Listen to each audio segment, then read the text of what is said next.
விஜய் அவர்களும் அதுக்கு ஒர்த் இல்ல அப்படின்ற ஒரு விஷயத்த சொல்லிட்டாரு. இது எப்படி பாக்குறீங்க? சாட்டை முருகனும் ஒரு ஆளே கிடையாதுங்க. ஏன்னா அவங்க கட்சி இன்னும் வந்து ஒரு கட்சியில கூட ஒரு டெபாசிட்ல கூட ஜெயிக்கல. அதனால சாட்டை துரைமுருகன்லாம் ஒரு ஆளே கிடையாது. அவரோட விஷயம் என்னன்னா அவர் வந்து 4 இடத்துல தெரியணும். அப்ப தெரியறவர் யாரை பத்தி பேசினா நமக்கு தெரியும். எங்க தலைவரை பத்தி பேசினா மட்டும் தான் தெரியும். அதனால அவரு அந்த மோட்டிவேஷன்ல பேசிட்டு இருக்காங்க. அதனால துரைமுருகன்லாம் ஒரு ஆளே கிடையாது. நீங்க வர்த்தான ஆளை பத்தி பேசுங்க, நான் பேசுறேன். இப்போ வந்து என்டிஏ கூட்டணியில விஜய் அவர்கள் இணைய போறாரு அப்படின்ற ஒரு கேள்வி வருது. ம், பவன் கல்யாணம் வச்சு என்டிஏ கூட்டணியில விஜய் அவர்கள் இணைச்சிடலாம் சிபிஐ கேஸ் வச்சு ம். அப்படின்னு சொல்லிட்டு பண்றாங்க. ஒருவேளை என்டிஏல இணையறதுக்கான வாய்ப்புகள் இருக்குன்னு நினைக்கிறீங்க? எங்க தலைவர் சொல்லட்டுங்க. எங்க தலைவர் சொல்லல இல்லையா? எங்களுக்கு அவர் அப்பத்துல இருந்தே வந்து அப்படி கூட்டணி வைக்கிறதா இருந்தா ஃபர்ஸ்ட் மாநாட்டிலே அவர் வந்து மோடியை பத்தி பேசியிருக்க மாட்டாரு.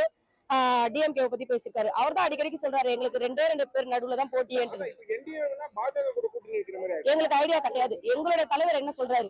தலைவரோட வார்த்தைக்காக மட்டும்தான். நீங்க சொல்ற விமர்சனத்துக்குலாம் நாங்க பதில் சொல்ல முடியாது இல்லையா?